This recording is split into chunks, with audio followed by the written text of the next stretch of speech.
கர்த்தருடைய பரிசுத்த நாமத்திற்கு மகிமை உண்டாகட்டும். மார்க்கு 1ஆம் அதிகாரம் 14-15 வசனங்களை நம் தியானத்துக்காக எடுத்துக்கொள்வோம். யோவான் காவலில் வைக்கப்பட்ட பின்பு இயேசு கலிலேயாவிலே வந்து தேவனுடைய ராஜ்யத்தின் சுவிசேஷத்தை பிரசங்கித்து காலம் நிறைவேறிற்று, தேவனுடைய ராஜ்யம் சமீபமாயிற்று, மனம் திரும்பி சுவிசேஷத்தை விசுவாசியுங்கள் என்றார். அல்லேலூயா. படிக்கிற பிள்ளைங்க மைக் எடுத்து போய் சும்மாதான் மைக் எடுத்து. ஆமென். அல்லேலூயா. சரி, ஓகே, நல்லா கவனிக்கணும். இன்றைக்கு நான் பார்க்க போகிற தலைப்பு கர்த்தருடைய பரிசுத்த நாமத்திற்கு மகிமை உண்டாகட்டும். மனம் திரும்பி சுவிசேஷத்தை விசுவாசியுங்கள். அல்லேலூயா. பக்கத்தில் பார்த்து சொல்லுங்க, மனம் திரும்பி சுவிசேஷத்தை விசுவாசியுங்கள். மனம் திரும்பி சுவிசேஷத்தை விசுவாசியுங்கள். இன்னொரு முறை சொல்லுங்க. சரி, ஓகே. இப்போ நல்லா கவனிக்கணும். ஆண்டவராகிய இயேசு கிறிஸ்துவுடைய போதனை எப்படி இருக்குது அப்படின்னு சொன்னா, சுவிசேஷத்தை விசுவாசிக்கணும். சுவிசேஷத்தை விசுவாசிக்கணும். எப்படி விசுவாசிக்கணும்? மனம் திரும்பி விசுவாசிக்கணும். நல்லா கவனிக்கணும். வேதத்தில் 4 விதமான சுவிசேஷ புஸ்தகம் இருக்கிறது. மத்தேயு, மார்க்கு, லூக்கா, யோவான். இந்த 4ம் சுவிசேஷ புஸ்தகம். நல்லா கவனிக்கணும். ஆண்டவராகிய இயேசு கிறிஸ்து எதை குறித்து சுவிசேஷத்தை பிரசங்கித்தார் அப்படின்னு சொன்னால், இங்கே சொல்லப்பட்டிருக்கிறது, கர்த்தருடைய தேவனுடைய ராஜ்யத்தின் சுவிசேஷத்தை பிரசங்கித்து. தேவனுடைய ராஜ்யத்தின் சுவிசேஷத்தை பிரசங்கித்து. அப்ப ஆண்டவராகிய இயேசு கிறிஸ்து எதை பிரசங்கம் பண்ணினார் அப்படின்னா, தேவனுடைய ராஜ்யத்தின் சுவிசேஷத்தை பிரசங்கம் பண்ணினார். கர்த்தருடைய பரிசுத்த நாமத்துக்கு மகிமை உண்டாகட்டும். அப்போ தேவனுடைய ராஜ்யத்தின் சுவிசேஷத்தை நாம் மனம் திரும்பி சுவிசேஷத்தை விசுவாசிக்க வேண்டும். இப்போ இதை யாருக்கு சொல்றாரு அப்படின்னு சொன்னா, நல்லா கவனிக்கணும். இயேசு கிறிஸ்து சுவிசேஷம் அறிவிக்கும் பொழுது அங்கே யாரெல்லாம் இருந்தது அப்படின்னா, வேதபாரகர்கள் இருந்தாங்க, பரிசேயர்கள் இருந்தாங்க, நியாய சாஸ்திரிகள் இருந்தாங்க, உலகத்தில் இருக்கிற புறஜாதி மக்கள் இருந்தாங்க, சீஷர்கள் இருந்தாங்க. கர்த்தருடைய பரிசுத்த நாமத்திற்கு மகிமை உண்டாகட்டும். அப்போ அங்கே கர்த்தருடைய பிள்ளைகளை எல்லா தரப்பட்ட மக்களும் இருந்தாங்க. அப்போ நல்லா கவனிக்கணும். முதல்ல மனம் திரும்புதல் அப்படிங்கிறது வேணும். அல்லேலூயா. கர்த்தருடைய நியாய பிரமாணம் அறிந்தவர்களுக்கும் என்ன தேவை? மனம் திரும்புதல் தேவை. கர்த்தருடைய பரிசுத்த நாமத்திற்கு மகிமை உண்டாகட்டும். இன்னைக்கு நிறைய ஆசீர்வாதங்களை நம்ம எப்படி இழந்து போகிறோம் என்று சொன்னால், இந்த மனம் திரும்புதல் இல்லாததுனாலே கர்த்தருடைய பரிசுத்த நாமத்திற்கு மகிமை உண்டாகட்டும், நம்ம தேவனுடைய ஆசீர்வாதங்களை பலதை நம்ம என்ன பண்றோம்? இழந்து போகிறோம். கர்த்தருடைய பரிசுத்த நாமத்திற்கு மகிமை உண்டாகட்டும். அப்போ நல்லா கவனிக்கணும். எல்லாருக்கும் மனம் திரும்புதல் நமக்கு தேவை. கர்த்தருடைய பரிசுத்த நாமத்திற்கு மகிமை உண்டாகட்டும். மனம் திரும்பி சுவிசேஷத்தை நாம் விசுவாசிக்கிறவர்களாய் காணப்பட வேண்டும். இப்ப நம்ம கேட்டவர்கள் விசுவாசம் இல்லாமல் கேட்கிறதுனால சில நேரத்தில் நம்ம ஆசீர்வாதங்களை நம்ம இழந்து போகிறோம். எபிரேயர் 4ஆம் அதிகாரம் 2வது வசனத்தில் வாசிக்கும் பொழுது, எபிரேயர் 4:2 கர்த்தருடைய பரிசுத்த நாமத்திற்கு மகிமை உண்டாகட்டும். ஏனெனில் சுவிசேஷம் அவர்களுக்கு அறிவிக்கப்பட்டது போல நமக்கும் அறிவிக்கப்பட்டது. கேட்டவர்கள் விசுவாசம் இல்லாமல் கேட்டபடியினால் அவர்கள் கேட்ட வசனம் அவர்களுக்கு என்ன செய்யலாம்? பிரயோஜனப்படவில்லை. அல்லேலூயா. அப்ப கேட்கறவங்க எப்படி கேட்கணும்? விசுவாசத்தோடு கேட்கணும். கர்த்தருடைய பரிசுத்த நாமத்திற்கு மகிமை உண்டாகட்டும். அருமையான கர்த்தருடைய பிள்ளைகளே, அப்ப சுவிசேஷத்தை நாம் விசுவாசத்தோடு கூட கேட்போமானால் அந்த கேட்ட வசனம் நமக்கு பிரயோஜனப்படும். அல்லேலூயா. அருமையான கர்த்தருடைய பிள்ளைகளே, அப்ப தேவனுடைய ராஜ்யத்தினுடைய சுவிசேஷத்தை ஆண்டவராகிய இயேசு கிறிஸ்து பிரசங்கித்தார். அப்ப பிரசங்கிக்கும் பொழுது கர்த்தருடைய பரிசுத்த நாமத்திற்கு மகிமை உண்டாகட்டும், எல்லா ஜனங்களுக்கும் விடுதலை உண்டானது. அல்லேலூயா. வேதத்தில் நாம் வாசிக்கும் பொழுது ஆண்டவராகிய இயேசு கிறிஸ்து தேவனுடைய ஆலயத்தில் போய் கர்த்தருடைய பரிசுத்த நாமத்திற்கு மகிமை உண்டாகட்டும். அந்த காலகட்டத்தில எல்லாம் எல்லாரும் வருவாங்க. கர்த்தருடைய பரிசுத்த நாமத்திற்கு மகிமை உண்டாகட்டும். யாருடைய உள்ளத்துல ஏவுதல் இருக்கிறதோ அவர்கள் போய் வேத வசனத்தை பண்ணுவாங்க. நியாய பிரமாண புஸ்தகத்தை வாசிப்பாங்க, தீர்க்க தரிசன புஸ்தகத்தை வாசிப்பாங்க.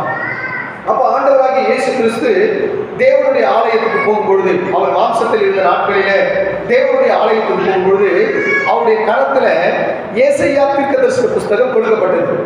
அப்போ அந்த ஏசாயா தீர்க்கதரிசன புஸ்தகத்தை அவர் வாங்கி அதை அவர் வாசித்தார். அப்போ வாசிக்கும் பொழுது அந்த வாசிக்கப்பட்ட தீர்க்கதரிசன புஸ்தகத்துடைய வார்த்தைகள் என்ன வந்தது என்று சொன்னால், லூக்கா 4ஆம் அதிகாரம் 18வது வசனத்தில் வாசிக்கும் பொழுது, லூக்கா 4:18 கர்த்தருடைய பரிசுத்த நாமத்துக்கு மகிமை உண்டாகட்டும். கர்த்தருடைய ஆவியானவர் என்மேல் இருக்கிறார், தரித்திரருக்கு சுவிசேஷத்தை பிரசங்கிக்கும்படி கர்த்தர் என்னை அபிஷேகம் பண்ணினார்,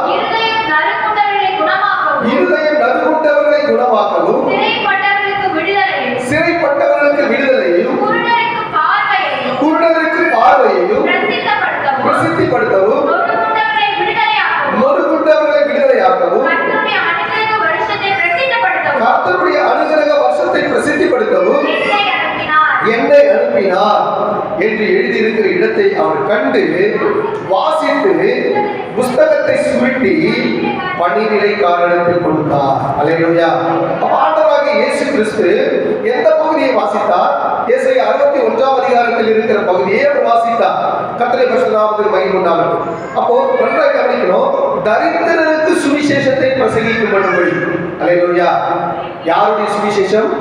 தேவனுடைய ராஜ்யத்தின் சுவிசேஷத்தை யாருக்கு செய்கிறாரு? தரித்திரருக்கு சுவிசேஷத்தை பிரசங்கிக்கிறார். அப்ப தரித்திரருக்கு சுவிசேஷத்தை பிரசங்கிக்கும் பொழுது அங்கே ஒரு அற்புதம் நடக்குது. நல்லா கவனிக்கணும். சுவிசேஷத்தை கேட்டவங்க, விசுவாசத்தோடு கேட்டவங்களுக்கு என்ன நடந்தது அப்படின்னு சொன்னா, அங்கு சொல்லப்பட்டிருக்கிறது, இருதயம் நறுங்குண்டவர்களை குணமாற்றி. அல்லேலூயா. இருதயத்தில் பலவிதமான காரியத்தோடு வந்திருப்பாங்க, பலவிதமான வேதனையோடு வந்திருப்பாங்க, பலவிதமான துக்கத்தோடு வந்திருப்பாங்க. அப்படிப்பட்ட துக்கத்தை எல்லாம், இருதயத்தில் இருக்கிற எல்லா விதமான வேதனையும், இருதயத்தில் இருக்கிற எல்லா சஞ்சலங்களையும், இருதயத்தில் இருக்கிற எல்லா விதமான பயங்களையும் திகில்களையும் ஆண்டவராகிய தேவன் மாற்றினார். அல்லேலூயா. அறிவியல கற்பனை பிள்ளைகளை, தேவனுடைய ராஜ்யத்தினுடைய சுவிசேஷம் நம்முடைய இருதயத்திலே போகும் பொழுது இருதயத்தினுடைய எல்லா விதமான வேதனைகளையும் ஆண்டவராகிய தேவன் மாற்றுகிறார். அல்லேலூயா. சிறைப்பட்டவர்களை ஆண்டவராகிய தேவன் குணமாக்குகிறார். அறிவியல கற்பனை பிள்ளைகளை, விடுதலையை ஆண்டவராகிய தேவன் தருகிறார். சரீரத்தில் பலவிதமான கொடிய வியாதிகளினாலும் பல விதமான பலவீனத்தினால் இருந்த ஒவ்வொரு பிள்ளைகளும் கர்த்தருடைய சுவிசேஷத்தை கேட்ட மாத்திரத்தில் அவர்களுக்குள்ள விடுதலை உண்டாகுது. அல்லேலூயா. பழைய ஏற்பாட்டின் நாட்களில ஏதோ ஒருத்தர் 2 பேருக்கு தான் அற்புதம் நடந்தது. ஆனா புதிய ஏற்பாட்டில் வரும்பொழுது ஆண்டவராகிய இயேசு கிறிஸ்துடைய தேவனுடைய ராஜ்யத்தினுடைய சுவிசேஷத்தை கேட்ட எல்லார் மேலும் கர்த்தருடைய ஆவியானவர் இறங்கினார். எல்லாருக்கும் ஒரு விடுதலை வந்தது. அல்லேலூயா. கர்த்தருடைய பரிசுத்த நாமத்துக்கு மகிமை உண்டாகட்டும். அறிவியல கர்த்தருடைய பிள்ளைகளை, எலிசா வாழ்ந்த நாட்களில நாகமான் என்கிற ஒரு மனுஷன் அவனிடத்துல வந்தான். அவன் ஒரு குஷ்டரோகியா இருந்தான். கர்த்தருடைய பரிசுத்த நாமத்துக்கு மகிமை உண்டாகட்டும். நாகமான் வந்து யோசிக்கிறான், எலிசா வந்து என்ன தடவி என்ன சுகப்படுத்துவார். ஆனா எலிசா என்ன சொன்னாருங்க, நீ போய் யோர்தானில 7 முறை முழுகு, உன்னுடைய குஷ்டரோகம் மாறும் அப்படின்னா. அல்லேலூயா. அவன் குஷ்டரோகம் மாறினது. கர்த்தருடைய பரிசுத்த நாமத்துக்கு மகிமை உண்டாகட்டும். ஏதோ ஒருத்தருக்கு தான் அற்புதம் நடந்தது. ஆனா புதிய ஏற்பாட்டில் வரும்போது இயேசுவின் இடத்துல 10 குஷ்டரோகி வராங்க, 10 பேருக்கு சுகம் உண்டாச்சு. அல்லேலூயா. அன்றைய கர்த்தருடைய பிள்ளைகளை, நம்முடைய ஆண்டவர் எப்படிப்பட்டவர்னா, அவருடைய தேவனுடைய ராஜ்யத்துடைய சுவிசேஷத்தை யாருக்குள்ளெல்லாம் போகிறதோ, கர்த்தருடைய வார்த்தையை யாரெல்லாம் கேட்கிறார்களோ அவர்களெல்லாம் எப்பேற்பட்ட நிலையில் இருந்தாலும் தேவன் அவர்களுக்கு ஒரு நல்ல ஒரு விடுதலை கொடுத்து கர்த்தருடைய எல்லா விதமான கட்டுகளை அவிழ்த்து கர்த்தர் அற்புதங்களை செய்தார். அல்லேலூயா.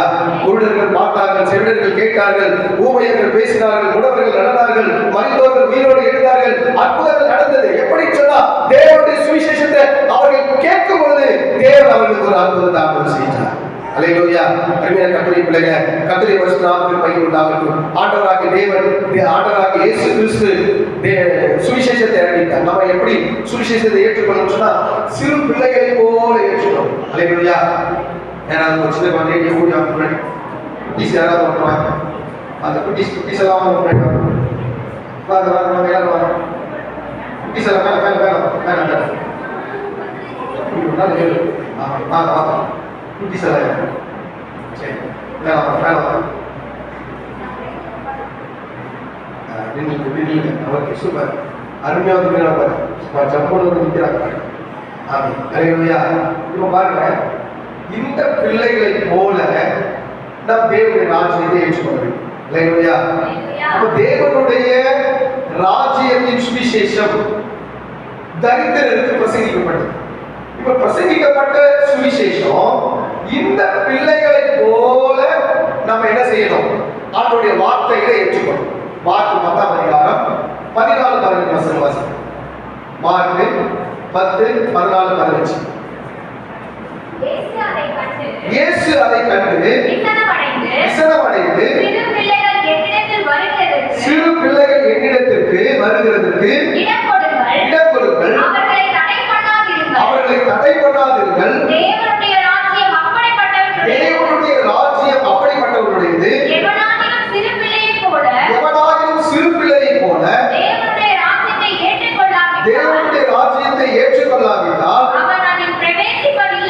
அதில் அவன் பிரவேசிப்பது இல்லை என்று மெய்யாகவே உங்களுக்கு சொல்லுகிறேன். அல்லேலூயா, அல்லேலூயா.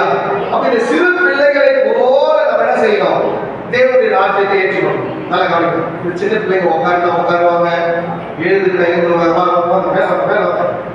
உட்காருவாங்க, எழுந்துருவாங்க, டான்ஸ் ஆடுங்க, ஜம்ப் பண்ணுங்க, எல்லாம் ஜம்ப் பண்ணுங்க, ஜம்ப் பண்ணுங்க, என்ன பண்றாங்க? ஜம்ப் பண்ணுங்க. ஆமா, சொன்னவங்க என்ன பண்றாங்க? ஜம்ப்டா ஜம்ப் பண்ணுங்க,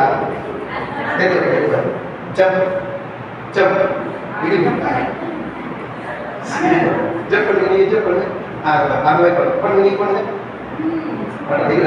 ஜம்ப் பண்ணுங்க. சரி, ஓகே. கத்திரை பரிசுதா. அப்ப பாருங்க, பிள்ளைங்க வந்து சொல்லும் போது அதை அப்படி செய்யறாங்க. ஏன் செய்வது, எது செய்வது, எது கிடையாது. இல்லையா? எதுக்கு ஏன் ஜம்ப் பண்ண சொல்றீங்க? அதில் தேவை. ஏன் ஜம்ப் பண்ண சொன்னாரு? உட்காருங்க, சீட் கீழே வாங்க. சொன்னோம்னா சொன்னோம்னா எல்லாரும். இப்போ இந்த மாதிரி தான் சின்ன பிள்ளைகளை போல நம்ம ராஜ்யத்தை, தேவனுடைய ராஜ்யத்தை என்ன பண்ணோம்? ஏற்றுக்கணும். சரி, கத்திரி பரிசுலாம் பிள்ளைங்க உட்காராங்க, நிற்கிறாங்க, ஜம்ப் பண்றாங்க. நீ வரையா? வா, முன்னாடி வா, கம்மியா.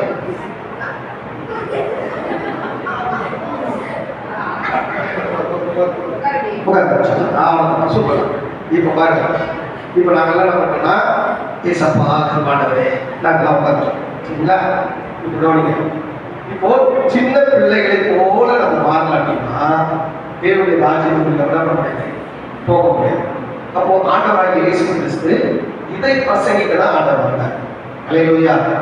ஆண்டவராகிய இயேசு கிறிஸ்து பூமியில் வந்து தேவனுடைய ராஜ்யத்தின் சுவிசேஷத்தை பிரசங்கித்தார். சொல்லுங்க, தேவனுடைய ராஜ்யத்தின் சுவிசேஷத்தை பிரசங்கித்தார். இப்ப இயேசு பிரசங்கிச்சாரு. நம்ம எல்லாம் சிறு பிள்ளைகளை போல அந்த ராஜ்யத்தை, தேவனுடைய ராஜ்யத்தை சுவிசேஷத்தை ஏற்றுக்கணும்னு சொன்னா நம்ம எங்க போகணும்னா பரலோகம். இல்லையா? இல்லையா? நான் இவ்வளவு மாதிரிலாம் இல்லை. நான் பெரிய ஆகும், நான் என் படிப்புன்னா, என் பட்டன்னா, என் அழகுன்னா, என் ஆஸ்தின்னா அப்படின்னா எங்க வர முடியாது? பரலோகம் வர முடியாது. சரி, இப்போ வந்து இவர் வந்து பிதாவாகிய தேவன். இவர் பிதாவாகிய தேவன். இப்போ இவருடைய சுவிசேஷத்தை தான் இவர் அறிவிச்சார். இவர் வந்து இயேசு கிறிஸ்து குமாரனாகிய தேவன். இவர் பிதாவாகிய தேவன், இவர் குமாரனாகிய தேவன். இப்போ இயேசு கிறிஸ்து யாருடைய சுவிசேஷத்தை அறிவிச்சார்? பிதாவுடைய சுவிசேஷத்தை அறிவிச்சார். என்ன சுவிசேஷம்? தேவனுடைய ராஜ்யத்தின் சுவிசேஷத்தை இவர் அறிவிச்சார். இப்ப இவர் அறிவிச்சு இவர் ஒரு சுவிசேஷத்தை சொல்றாரு. நல்லா கவனிக்கணும். இவர் ஒரு சுவிசேஷத்தை சொல்றாரு. அப்போஸ்தலர் 20ஆம் அதிகாரம் 24ஆம் வசனம். நீங்களா பார்த்தாலே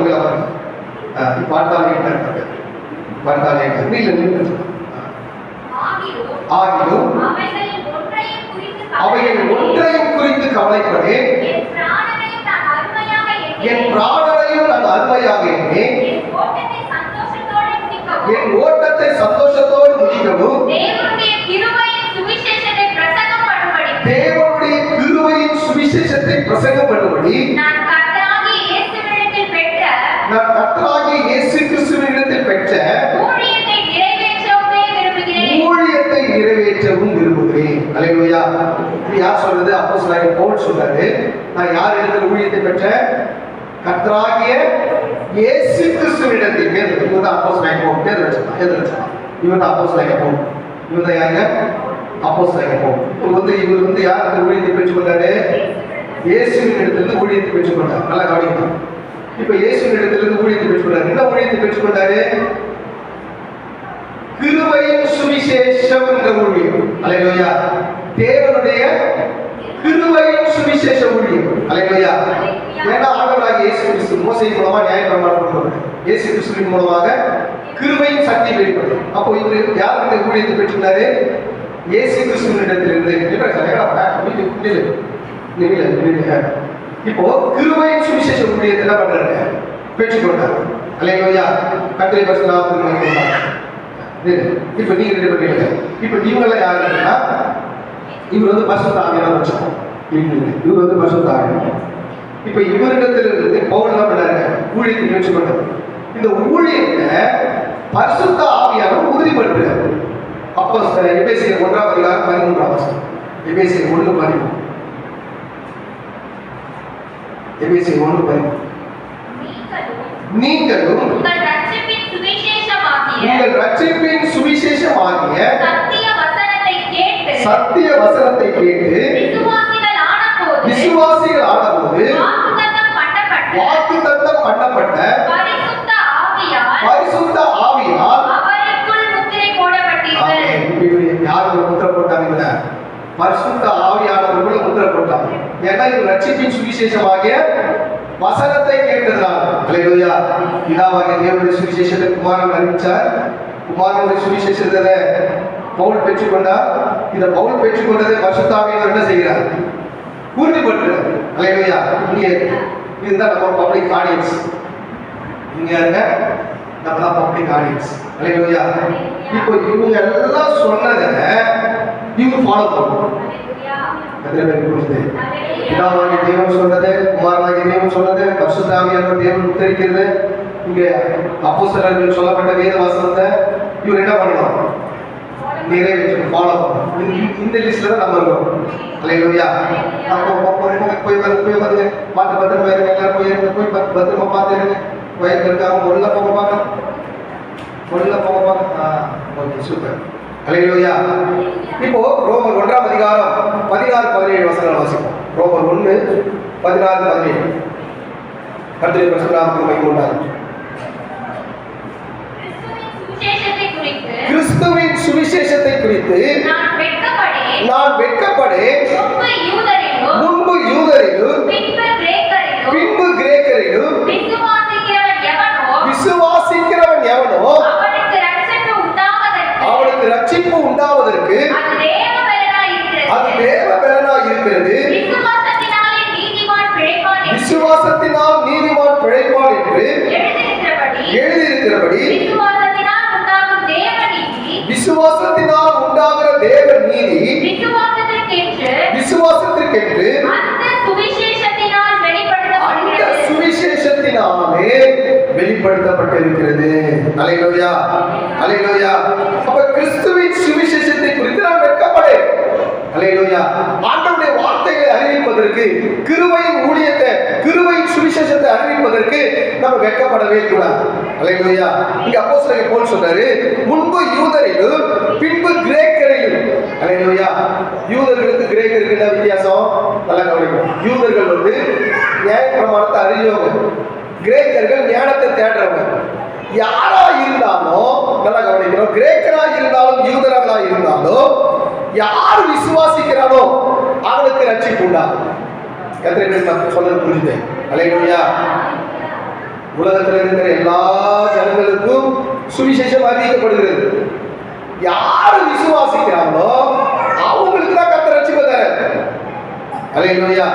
கர்த்தருடைய பரிசுத்த நாமத்துக்கு மகிமை உண்டாகட்டும். அருமையான கர்த்தருடைய பிள்ளைகளே, ஆண்டவராகிய தேவன் உன்னை என்னையோ தேவனுடைய வார்த்தைகளை சுவிசேஷத்தை அறிவிப்பதற்காக கர்த்தர் தெரிந்து கொண்டிருக்கிறார். அல்லேலூயா. அல்லேலூயா. சத்தமா ஒரு சொல்லுவோம், சந்தோஷமாய் ஒரு சொல்லுவோம். இப்ப கர்த்தர் உன்னை என்னை எதுக்காக தெரிந்து கொண்டார்னா, சுவிசேஷம் அறிவிப்பதற்காகவும் தேவனுடைய ராஜ்யத்தை கட்டுவதற்காகவும் கர்த்தர் தெரிந்து கொண்டார். அல்லேலூயா. அருமையான கர்த்தருடைய பிள்ளைகளே, கர்த்தருடைய பரிசுத்த நாமத்துக்கு மகிமை உண்டாகட்டும். அப்போ யாரா இருந்தாலும் யார் விசுவாசிக்கிறாங்களோ அவங்களுக்கு தான் கர்த்தர் என்ன தருகிறார்? ரட்சிப்பை தருகிறார். கர்த்தருடைய பரிசுத்த நாமத்துக்கு மகிமை உண்டாகட்டும். ரட்சிப்பு மாத்திரமல்ல, அவங்களுக்கு சம்பூர்ணமான ஆசீர்வாதத்தை தர ரோமர் 15ஆம் அதிகாரம் 29வது வசனத்தை வாசிக்கும் பொழுது, ரோமர் 15:29 கர்த்தருடைய பரிசுத்த நாமத்துக்கு மகிமை உண்டாகட்டும். நான் உங்களிடத்தில் வரும்பொழுது கிறிஸ்துவினுடைய சுவிசேஷத்தை சம்பூர்ணமான ஆசீர்வாதத்தோடு வருவேன் என்று அறிந்திருக்கிறேன். அல்லேலூயா. கிறிஸ்துவின் சுவிசேஷம் சம்பூர்ண ஆசீர்வாதத்தை கொண்டு வரும். எத்தனை பேர் ஆமென்? அல்லேலூயா. சுவிசேஷத்தை இருதயத்துக்குள்ள நீங்க வாங்கிட்டீங்கன்னா அது என்ன ஆசீர்வாதத்தை கொண்டு வரும்? சம்பூர்ணமான ஆசீர்வாதம் கொண்டு வரும். அல்லேலூயா. என்ன ஆசீர்வாதம் கொண்டு வரும்? சம்பூர்ண ஆசீர்வாதம். ஆமென். அல்லேலூயா. கர்த்தருடைய பரிசுத்த நாமத்துக்கு மகிமை உண்டாகட்டும். கர்த்தருடைய பிள்ளைகளே, ஆசீர்வாதத்தை தேடி நீ போற அவசியம் இல்லை. ஆசீர்வாதம் உள்ள தேடி வந்துடும். அல்லேலூயா. கர்த்தருடைய பரிசுத்த நாமத்துக்கு மகிமை உண்டாகட்டும். நல்லா கவனிக்கணும். இந்த சுவிசேஷத்தை கர்த்தர் எதற்காக கொடுக்கிறார் அப்படின்னா பரிசுத்தவான்கள் சீர்பொருந்த பொருட்டு. அல்லேலூயா. கர்த்தருடைய பரிசுத்த நாமத்துக்கு மகிமை உண்டாகட்டும். இந்த சுவிசேஷம் பல வெரைட்டிஸ்ல செயல்படுது. நல்லா கவனிக்கணும். இப்போ டாக்டர் கிட்ட உடம்பு சரியில்லைன்னு போனா ஜுரத்துக்கு தனி மாத்திரை, தலைவலிக்கு தனி மாத்திரை, உடம்பு வலிக்கு தனி மாத்திரை, எல்லாத்துக்கும் தனித்தனி மாத்திரை. ஆனால் கர்த்தருடைய வார்த்தைக்குள்ள வரும் பொழுது எல்லாவற்றுக்கும் ஒரே மாத்திரை சுவிசேஷம். அல்லேலூயா. இந்த சுவிசேஷம் உங்களுக்குள்ள போச்சுன்னா போதும், என்ன உண்டாகிடும்? ஆண்டவராகிய தேவன் உங்களை பரலோக ராஜ்யத்துக்கு தகுதிப்படுத்துவார். அல்லேலூயா. இப்போ இயேசுவை அறியாதவனுக்கு ஒரு சுவிசேஷம், இயேசுவை அறிந்து கொண்டு சபைக்குள்ள வந்தவனுக்கு சுவிசேஷம், வந்தவனை இன்னும் பரிசுத்தப்படுத்தி பரிசுத்தவானா மாத்துறதுக்கு சுவிசேஷம், பரிசுத்தவான இன்னும் பரிசுத்தவானாய் மாத்துறதுக்கு சுவிசேஷம். அல்லேலூயா.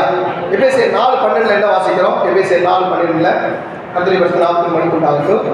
எபேசியர் 4:12 பரிசுத்தவான்கள் சீர் பொருந்தும் பொருட்டு சுவிசேஷ ஊழியத்தின் வேலைக்காக. அல்லேலூயா. யார் சீர் பொருந்துறதுக்கு? பரிசுத்தவான்கள் சீர் பொருந்தும் பொருட்டு. அல்லேலூயா. அப்ப பரிசுத்தவான்களும் என்னென்ன இல்லை? சீர் பொருந்துறது. அது பொருந்துறதுக்கு என்ன தேவை? சுவிசேஷ வேலை தேவை. அல்லேலூயா. அருமையான கர்த்தருடைய பிள்ளைகளே, உன்னை என்னையும் கர்த்தர் ஒரு சுவிசேஷத்தினாலே ரட்சித்திருக்கிறார். அந்த சுவிசேஷத்தினாலே பரிசுத்தமாக்கி இருக்கிறார். அந்த சுவிசேஷத்தினாலே உன்னை மகிமைப்படுத்த போகிறார். அருமையான கர்த்தருடைய பிள்ளைகளே, கர்த்தருடைய பரிசுத்த நாமத்துக்கு மகிமை உண்டாகட்டும். ஆண்டவராகிய தேவன் இஸ்ரவேலுக்காக தான் ஆண்டவர் வந்தார். ஆனா அவர்களோடு கூட அந்த ஆசீர்வாதத்தை பெற்றுக்கொள்ள உன்னை என்னையும் கர்த்தர் எதுக்கு பயன்படுத்துறாருன்னா சுவிசேஷத்தை சொல்லி அந்த சுவிசேஷத்தை யாரெல்லாம் ஏற்றுக்கொள்கிறார்களோ அவர்கள் இஸ்ரவேலரோடு கூட உடன் சுதந்திரராய் மாறுபடியாக, உடன் பங்காளியாய் மாறுபடியாக கர்த்தர் இந்த சுவிசேஷத்தை பயன்படுத்துகிறார். அல்லேலூயா. எபேசியர் 3ஆம் அதிகாரம் 3ஆம் வசனத்தை வாசிக்கும் பொழுது அது என்னவெனில் புறஜாதிகள் சுவிசேஷத்தினாலே உடன் சுதந்திரருமாய் ஒரே சரீரத்திற்குள்ளானவர்களுமாய் கிறிஸ்துவுக்குள் அவர் பண்ணின வாக்குத்தத்தத்துக்கு உடன் பங்காளிகளுமாய் இருக்கிறார்கள் என்று இந்த ரகசியத்தை அவர்களுக்கு வெளிப்படுத்தி அறிவித்திருக்கிறேன். அல்லேலூயா. அப்ப யாரெல்லாம் அவர்களோடு கூட உடன் பங்காளியாய் மாறுகிறார்கள், உடன் சுதந்திரவாளியாய் மாறுகிறார்கள் சொன்னா இந்த சுவிசேஷத்தை யார் ஏற்றுக்கொள்கிறார்களோ அவர்களை கர்த்தர் உடன் பங்காளியா மாத்துறாரு, உடன் சுதந்திரமாய் மாத்துறாரு. அல்லேலூயா. அப்ப சபைக்குள்ள கர்த்தர் உன்னை என்ன இணைக்கிறார்? ஒரே சரீரமாக ஆண்டவராகிய தேவன் இணைக்கிறார். 2 தெசலோனிக்கேயர் 2ஆம் அதிகாரம் 14ஆம் வசனத்திலே வாசிக்கும் பொழுது 2 தெசலோனிக்கேயர் 2:14 கர்த்தருடைய பரிசுத்த நாமத்துக்கு மகிமை உண்டாகட்டும். நீங்கள் நம்முடைய கர்த்தராகிய இயேசு கிறிஸ்துவின் மகிமையை அடையும் பொருட்டாக எங்கள் சுவிசேஷத்தினாலே அந்த ரட்சிப்புக்கு அவர் உங்களை அழைத்தார். அல்லேலூயா. அப்ப இயேசு கிறிஸ்துவின் மகிமை அடையும் பொருட்டு அல்லேலூயா. அப்போ எதிரான இருக்கிற சுவிசேஷத்தை கொடுத்தார் ஆண்டவர் இயேசு கிறிஸ்துவின் போல மகிமை. அல்லேலூயா. ஆண்டவராக இயேசு கிறிஸ்து மலை மேல போய் யோவான் பேதுரு யாக்கோபை கூட்டு போயிட்டு மலை மேல மறுரூபமானார். அந்த மறுரூபத்தை பார்த்து எல்லாரும் சந்தோஷப்பட்டாங்க. நம்ம இங்கேயே இருந்துடலாம் அப்படின்னாங்க. அல்லேலூயா. கர்த்தருடைய பரிசுத்த மகிமை உண்டாகும். அப்போ இந்த பூமியில் இருக்கும் பொழுதே அவருடைய மகிமை அவ்வளவு பெரியதா இருந்தார். அவர் பரலோகத்திலிருந்து வரும் பொழுது அவருடைய மகிமை எவ்வளவு பெருசா. அல்லேலூயா. அப்ப எந்த மகிமைக்கு கர்த்தர் அழைச்சாரு? இயேசு கிறிஸ்துவின் மகிமையடையும் பொருட்டு, இயேசு கிறிஸ்துவிலே நீங்கள் மகிமையடையும் பொருட்டு இந்த சுவிசேஷம் உங்களுக்கு அறிவிக்கப்பட்டிருக்கிறது. அல்லேலூயா. கர்த்தருடைய பரிசுத்த மகிமை உண்டாகட்டும். அருமையான கர்த்தருடைய பிள்ளைகளை, நீங்கள் நானும் அந்த சுவிசேஷத்தை விசுவாசத்தோடு கூட நம்ம ஏற்றுக்கொள்ளும் பொழுது, விசுவாசத்தோடு கூட அதை பார்க்கும் பொழுது, அந்த சுவிசேஷம் உங்களுக்கு அற்புதத்தை செய்யும். அந்த சுவிசேஷம் உங்களுக்கு ஆசீர்வாதத்தை கொண்டு வரும். அந்த சுவிசேஷம் உங்களுக்கு ரட்சிப்பை கொண்டு வரும். அந்த சுவிசேஷம் உங்களுக்கு மகிமையை கொண்டு வரும். அந்த சுவிசேஷத்தினாலே ஆண்டவராகிய தேவன் நிறைவான ஒரு சமாதானத்தை ஆண்டவராகிய தேவன் தர அவர் வல்லமையுள்ள தேவனாக இருக்கிறார். அப்போஸ்தலர் 10ஆம் அதிகாரம் 36வது வசனத்திலே வாசிக்கும் பொழுது, அப்போஸ்தலர் 10:36 கர்த்தருடைய பரிசுத்த மகிமை உண்டாகட்டும். எல்லோருக்கும் கர்த்தராகிய இயேசு கிறிஸ்துவை கொண்டு அவர் சமாதானத்தை சுவிசேஷமாய் கூறி இஸ்ரவேல் புத்திரருக்கு அனுப்பின வார்த்தையை ஆமென். அல்லேலூயா. சமாதானத்தை சுவிசேஷமாய் கூறி, அல்லேலூயா. எதை கூறலாம்? ஆண்டவர் சமாதானத்தை சுவிசேஷமா கூறலாம். அல்லேலூயா. அருமையான கர்த்தருடைய பிள்ளைகளை, அந்த சமாதானத்தை கர்த்தர் ஒவ்வொருவருக்கும் கொடுத்து உங்களை நடத்த அவர் வல்லமையுள்ள தேவனாக இருக்கிறார். நல்லா கவனிக்கணும். அந்த சுவிசேஷ வார்த்தை உங்களுக்குள்ள போகும் பொழுது நீங்கள் தேவனுடைய ராஜ்யத்துக்கு தகுதி கொடுக்கிறீர்கள்.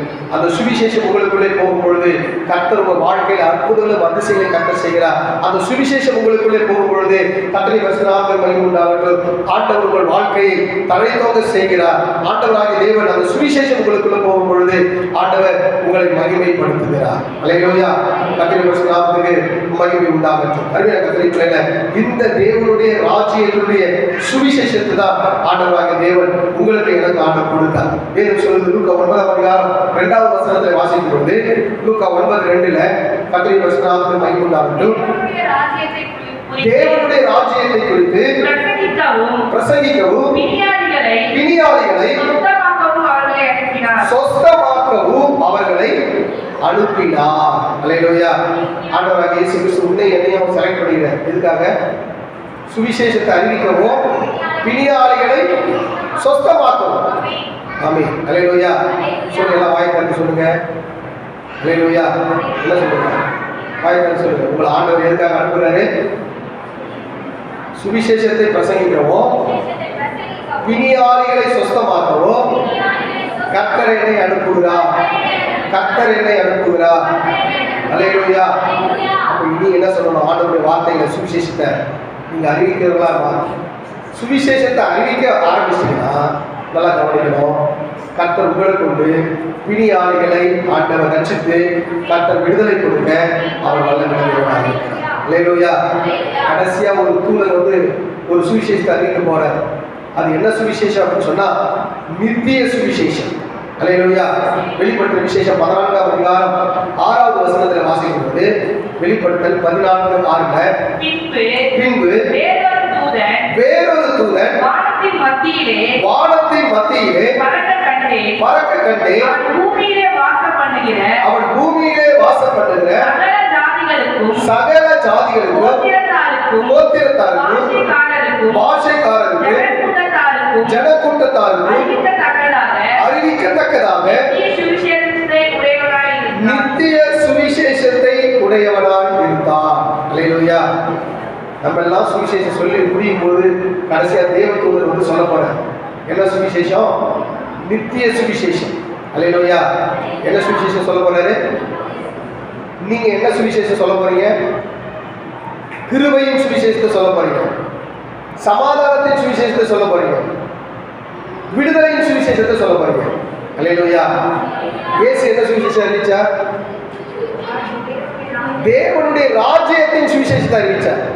அல்லேலூயா. நீங்க என்ன சுவிசேஷம் அறிவிக்க போறீங்க? கிருபையின் சுவிசேஷம், சமாதானத்தின் சுவிசேஷம், விடுதலையின் சுவிசேஷம். அல்லேலூயா. கர்த்தருடைய பரிசுத்த நாமத்துக்கு மகிமை உண்டாகட்டும். தூதன் வரப்போறார். அவர் என்ன சுவிசேஷத்தை அறிவிக்க போறாங்க? நித்திய சுவிசேஷத்தை அறிவிக்க போறார். அல்லேலூயா. கர்த்தருடைய பிள்ளைகளை, கர்த்தருடைய பரிசுத்த நாமத்துக்கு மகிமை உண்டாகட்டும். அவர் நித்திய சுவிசேஷத்தை அறிவிக்கும் பொழுது நித்திய ரட்சிப்பு உண்டாகும்.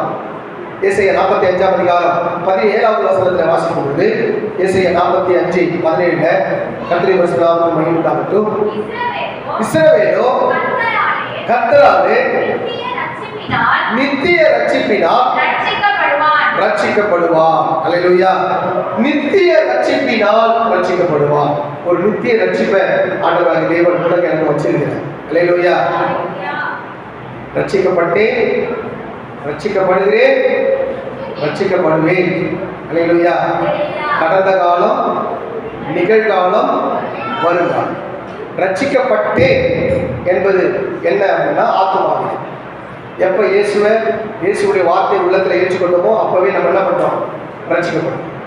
ரட்சிக்கப்படுவேன் என்று சொன்னது என்ன? ஆவியில. அல்லேலூயா. ஆவியில பூர்ணமாகும். கர்த்தருடைய பரிசுத்த நாமத்துக்கு மகிமை உண்டாகட்டும். நம்ம எல்லாரும் ஆண்டவருடைய பிள்ளைங்க தான். ஆனால் கெட்ட வார்த்தை பேசாமல் இருக்கிறோமா? பொய் பேசாமல் இருக்கிறோமா? அப்போ இதெல்லாம் மாறணும். அப்போ இதெல்லாம் மாறணும்னு சொன்னால் கர்த்தருடைய பரிசுத்த நாமத்துக்கு மகிமை உண்டாகட்டும். ஏற்கனவே நான் ரட்சிக்கப்பட்டேன் ஆத்மாவில், ரட்சிக்கப்படுவேன் ஆவியில். அந்த ஆவியில ரட்சிக்கப்படும் பொழுது, பூர்ணமாகும் பொழுது நமக்கு மரணம் உண்டாகும். இந்த சரீரம் நித்தியத்துக்கு மாறும் பொழுது, டிரான்ஸ்ஃபர் ஆகும் பொழுது நித்திய ரட்சிப்பு நம்ம சரீரத்துக்கு உண்டு. அல்லேலூயா. இப்போ நம்ம நித்திய ரட்சிப்பு நம்ம சரீரத்துக்கு இருக்கு அப்படின்னா நித்திய ரட்சிப்பு இல்லை. ஏன் இல்லை அப்படின்னா, இப்போ எல்லாருக்கும் உடம்பு சரியில்லாமல் ஆகுறது போல நமக்கு என்ன ஆகும்? உடம்பு சரியில்லாமல் ஆகும். எல்லாருக்கும் வியாதி வர்றது போல, எல்லாருக்கும் விளைவில வர்றது போல நமக்கு உண்டாகும். அப்போ நித்திய ரட்சிப்பு இந்த சரீரம் பெற்றுக்கொண்டுச்சுன்னா அதுக்கப்புறம் இந்த சரீரத்துக்கு என்ன இல்லை? வியாதி இல்லை, பலவீனை இல்லை, சோர்வு இல்லை. 100 வயது நபர்களும் வாலிபர்களாக எண்ணப்படுவார்கள். அல்லேலூயா. இப்போ 40 வயசுக்கு மேலே ஆச்சுன்னா என்ன ஆகும்? உட்கார முடியலையா, ரொம்ப நேரம் உட்கார முடியலையா, சேர்ல உட்கார முடியலையா, கீழே உட்கார முடியலையா, காலை கீழே உட்காந்துக்கிற போடுறதையா அப்படின்னு சொல்கிறோம். அல்லேலூயா. ஆனால் நித்திய ரட்சிப்பு இந்த சரீரத்துக்கு வந்துச்சுன்னு சொன்னால் ஆண்டவராகிய தேவன் இந்த வியாதி இல்லாத, பலவீனம் இல்லாமல் கர்த்தர் ஆண்டவர் அற்புதமாய் நடத்த அவர் வல்லமையுள்ள தேவனாக இருக்கிறார். அல்லேலூயா. இந்த சுவிசேஷம் கர்த்தருடைய பரிசுத்த நாமத்துக்கு மகிமை உண்டாகட்டும். ஆண்டவர் ஒரு கடுகு விதைக்கு அளவு, ஒரு கடுகு விதைக்கு ஒப்பாக சொல்லியிருக்கிறார். ஒரு புளித்த மாவுக்கு ஒப்பாக சொல்லியிருக்கிறார். கடைசியாக நான் சொல்லி முடிக்கிறேன். லூக்காவின் சுவிசேஷம் புத்தகம் 13ஆம் அதிகாரம் 18, 19, 20, 21 வசனங்களில் வாசிக்கும் போது, லூக்கா 13ஆம் அதிகாரம் 18, 19, 20, 21 வசனங்களில் வாசிக்கும் போது, அவர் அவர்களை நோக்கி, தேவனுடைய ராஜ்யம் எதற்கு ஒப்பாய் இருக்கிறது? அதற்கு எதற்கு ஒப்பிடுவேன்? அது ஒரு கடுகு விதைக்கு ஒப்பாய் இருக்கிறது. அது ஒரு மனுஷன் எடுத்து தன் தோட்டத்தில் போட்டார். அது வளர்ந்து பெரிய மரமாகி ஆகாயத்து பறவைகள் வந்து அது கிளைகளில் அடைத்தது என்றார். மேலும் அவர் தேவனுடைய ராஜ்யத்தை நான் எதற்கு ஒப்பிடுவேன்? அது புளித்த மாவுக்கு ஒப்பாய் இருக்கிறது. அதை ஒரு ஸ்திரீ எடுத்து முழுவதும் புளிக்கும் வரைக்கும் 3 படி மாவிலே அடக்கி வைத்தாள் என்றார். அல்லேலூயா. கர்த்தருடைய பரிசுத்த நாமத்துக்கு மகிமை உண்டாகட்டும். 2 ஓமையான சொல்றேன். ஒரு கடுகு விதை சொல்றேன், ஒரு புளித்த மாவு சொல்றேன். தேவனுடைய ராஜ்யத்தை நான் எதற்கு ஒப்பிடுவேன்? இப்போ கடுகு விதையை போல வார்த்தையை உங்களுக்குள்ள போட்டிருக்கிறேன். இப்போ அது என்ன ஆகணும்?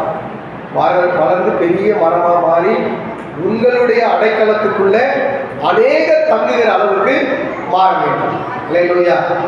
எத்தனை பேர் அப்படியே மாறுவீங்க? என்னுடைய நிழலுக்குள்ள பல ஆயிரம் ஜனங்கள் தங்குவாங்க. அல்லேலூயா.